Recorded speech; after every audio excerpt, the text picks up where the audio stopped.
సంఘం కాశీనాయన మండలం సంబంధించి దాదాపు 10 సంవత్సరాలు పైబడి ఇటుకలపాడు రెవెన్యూ పొలం, అక్కెంగుల్ల రెవెన్యూ పొలం, నాయనపల్లె రెవెన్యూ పొలం, అదేవిధంగా మూలపల్లె రెవెన్యూ పొలం, కత్తెరగాన్ల రెవెన్యూ పొలాలలో పెద్ద ఎత్తున భూ కబ్జాలకు పాల్పడినారు.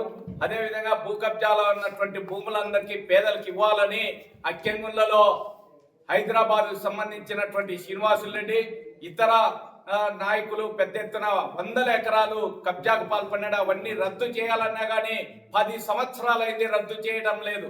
ఇప్పుడున్నటువంటి తహసీల్దారు మిలిటరీ పట్టాలు, బోగస్ మిలిటరీ పట్టాలకు కూడా ఎన్ఓసి చేసి ఆ విధంగా ఆర్టీఓ కార్యాలయానికి జిల్లా కలెక్టరేట్ కు పంపిస్తున్నాడు. ఇది అత్యంత దుర్మార్గము. కాబట్టి ఈ 12 సంవత్సరాల నుంచి ఇంకోటి మిలిటరీ వాళ్ళ పట్టాలకు కలెక్టరేట్ దగ్గర నుంచి ఎన్ఓసి తీసుకొచ్చుకోవాలి.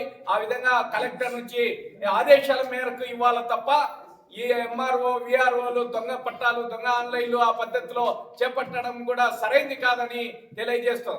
అదేవిధంగా నాయనపల్లె రెవెన్యూ పొలము పేదలు సాగులో ఉన్నటువంటి పేదలు చెట్లు తొలగించుకున్నటువంటి భూమి ఎమ్మెల్సీ గోవిందరెడ్డి సోదరులు నల్ల సత్యము మిగతా వాళ్ళు దాదాపు 200 ఎకరాలు దుర్మార్గంగా దౌర్జన్యంగా ఆ పేదలను అందరినీ తరిమి ఆ విధంగా సాగు చేసినాడు. దానికి రెవెన్యూ డిపార్ట్మెంట్ కూడా సహకరించడం వల్లనే ఈ పని చేసింది. మేము పేదలను తీసుకొని పోతే వ్యవసాయ కార్మిక సంఘం కేసులు నమోదు చేశారు.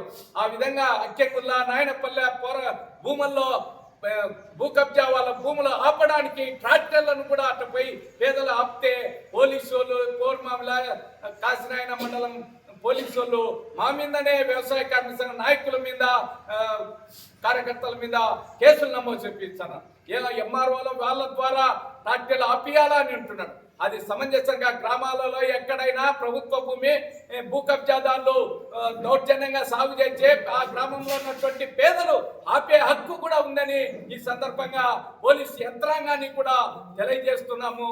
ఆ విధంగా నిన్న మూలపల్లిలో అది కూడా తప్పే.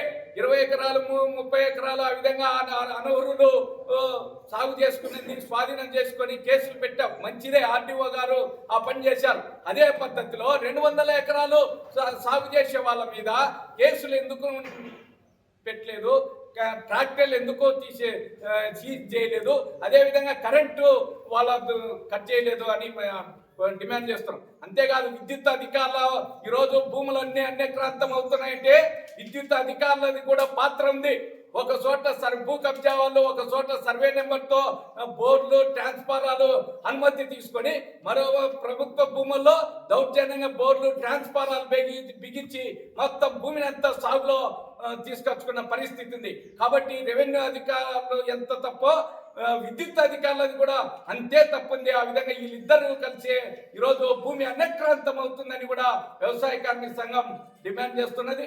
కాబట్టి విద్యుత్ అధికారుల పైన కూడా ఆ విధంగా ట్రాన్స్ఫారాలు ఇవన్నీ ఇవ్వడం సరైనది, సమంజసం కాదని తెలియజేస్తూ ఆ విధంగా రాబోయే రోజుల్లో భూ సమస్యలు భూ పంపిణీ చేపట్టాలని, వలసలు నివారించాలని, అందరికీ 3 ఎకరాల చొప్పున భూ పంపిణీ ఈ మండలంలో అమలు చేయాలని వ్యవసాయ కార్మిక సంఘం కోరుచున్నారు.